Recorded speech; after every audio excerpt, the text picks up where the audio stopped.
Assez récemment, je m'étais refait les Divergentes et c'est encore vachement bien.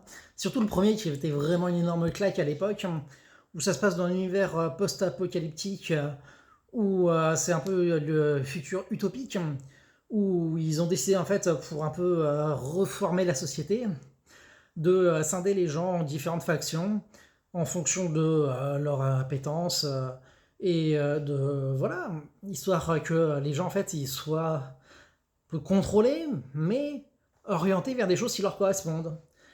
Donc c'est une façon de voir la société, ça c'est bon, c'est mauvais côté, on peut en débattre, mais globalement ça marche plutôt bien pour leur société, d'apparence, mais en fait ils ont un problème avec une des factions spécifiques et d'autres problèmes encore. Mais donc en fait on découvre cet univers qui est super intéressant en fonction des factions et tout ça. Surtout qu'en fait on apprend que il y a toujours un libre arbitre. C'est-à-dire que les jeunes, quand ils arrivent vers 18 ans, je suppose que c'est ça, c'est pas dit spécifiquement, en tout cas dans les films, c'est des séries de bouquins à la base, mais donc ils ont le choix.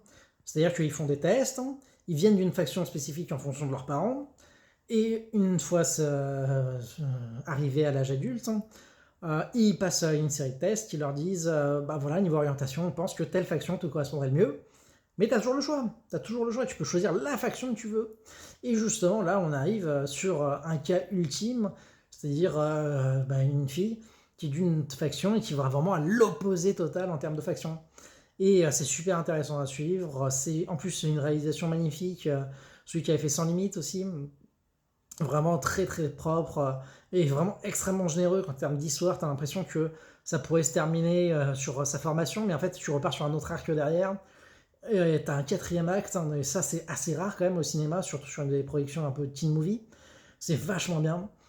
2 et 3 ça s'essouffle quand même, pas mal, même si on voit un peu quelques points intéressants sur l'envers du décor. Mais malheureusement, ça s'est un peu cassé la gueule avec le troisième en termes de box-office, alors qu'en plus les coûts de budget augmentaient toujours.